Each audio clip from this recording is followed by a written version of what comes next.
aand, president Cyril Ramaphosa en Paus Leo bespreek verskeie kwessies in die Vatikaanstad. Turkye reageer op president Trump se boodskap dat geen Amerikaanse amptenaar die G20-beraad in Suid-Afrika gaan bywoon nie.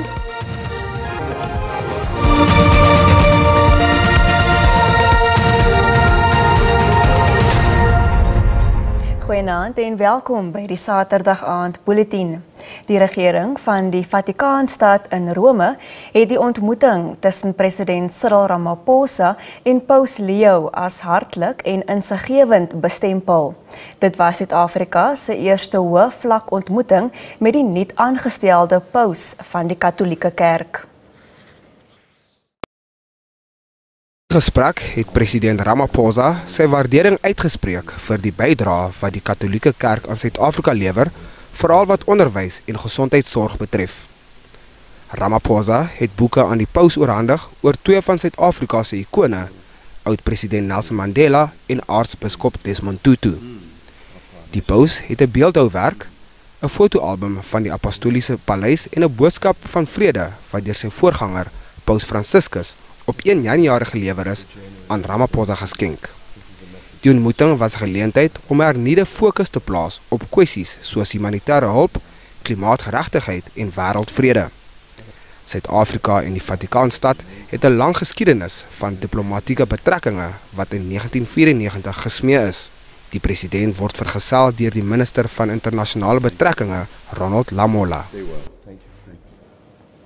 Die Departement van Internasionale Betrekkinge sê hy neem kennis van die Amerikaanse president Donald Trump se besluit om nie enige afvaardiging na die G20-beraad te stuur nie. Die departement het dit as betreurenswaardig bestempel.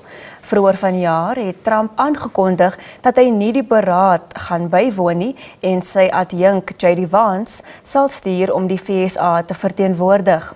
Trump het egter gisteraand op Truth Social gesê geen Amerikaanse amptenaar sal die beraad bywoon, terwyl wat hy bestempel as menseregte skendings in die land plaasvind nie.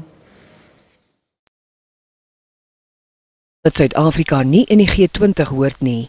Hy het opnuut verwys na Afrikaners as Europese afstammelinge wat uitgemoor en wie se grond onwettig afgevat word.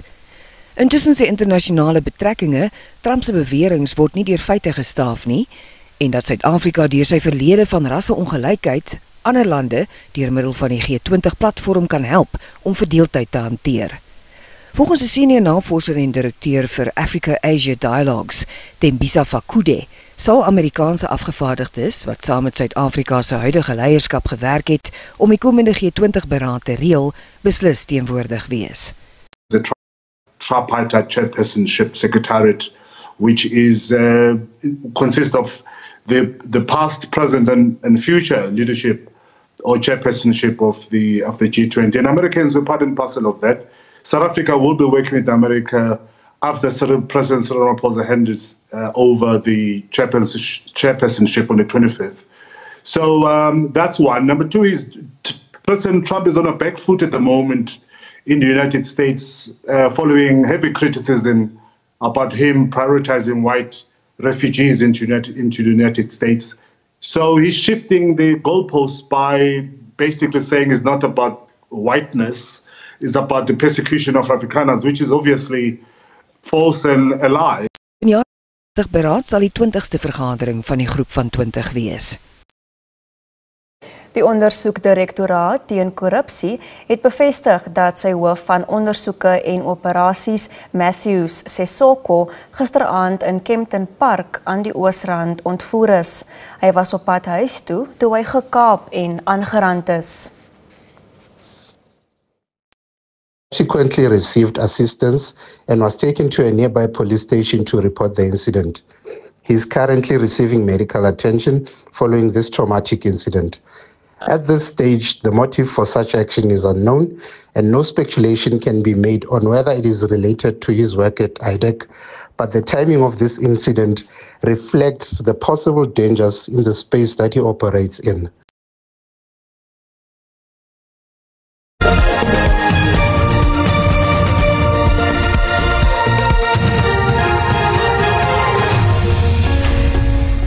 van die 6 slagoffers van verlede naweek se verbyry skietery in Reger Park aan die Oosrand is vandag begrawe.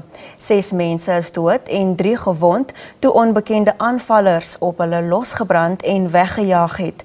'n Gesamentlike begrafnisdiens is vir die niggies Patricia Nieuwenhuis en Ruth Maree gehou, terwyl Royden Joseph en Daniel Barlow afsonderlik begrawe is. Die 5de slagoffer, Nomasonto Nkosi, word môre begrawe. Die 6de oorledene is nie van Suid-Afrika nie. Gesprekke om die dooiepunt oor lone by FlySafair op te los het weer misluk. Die vakbond SACA het die werkgewer se jongste aanbod verwerp. Die aanbod sluit in 'n salarisverhoging van 6% tot 6,9% oor 'n tydperk van 4 jaar en 'n jaarlikse bonus van 7,5%. SACA is die meerderheidsvakbond by FlySafair en verteenwoordig 62% van die 800 werkers.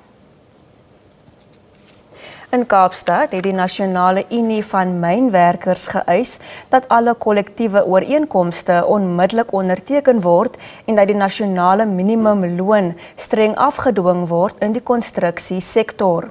NEM-verteenwoordigers en lede van die SAKP het 'n optog deur die stad se strate gehou en griefskrifte aan die Departement van Arbeid en Indiensneming en Eskom oorhandig. Hulle sê die agteruitgang in die lewensomstandighede van die armes en werkersklas in die land is onaanvaarbaar. Volgens hulle knou swak beleide ekonomiese groei.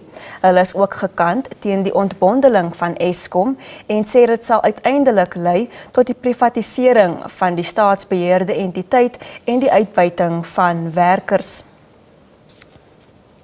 Die Kimberley Harriers hardloopklub het al 7de aandroete fondsinsameling vir ereveldwagters saam met SANParke aangebied. Ongeveer 150 hardlopers van verskillende klubs het deelgeneem aan die aandavontuur wat by die Rooifontein Wildreservaat gehou is. Deelnemers kon kies om 'n afstand van 5 of 10 kilometer te hardloop. Dit is ook grootliks deel van ons belangstelling in die buitelewe en ook dat ons die fasiliteit kan bietjie hupstoot gee.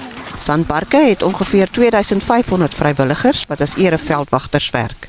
Dit is lekker om in die buitelewe te wees, dit is lekker om ander mense te ontmoet. Dat ons kleinkinders en ander mense en mense van die buiteland die wild in hulle regte natuur kan sien. Ons is afhanklik van donasies.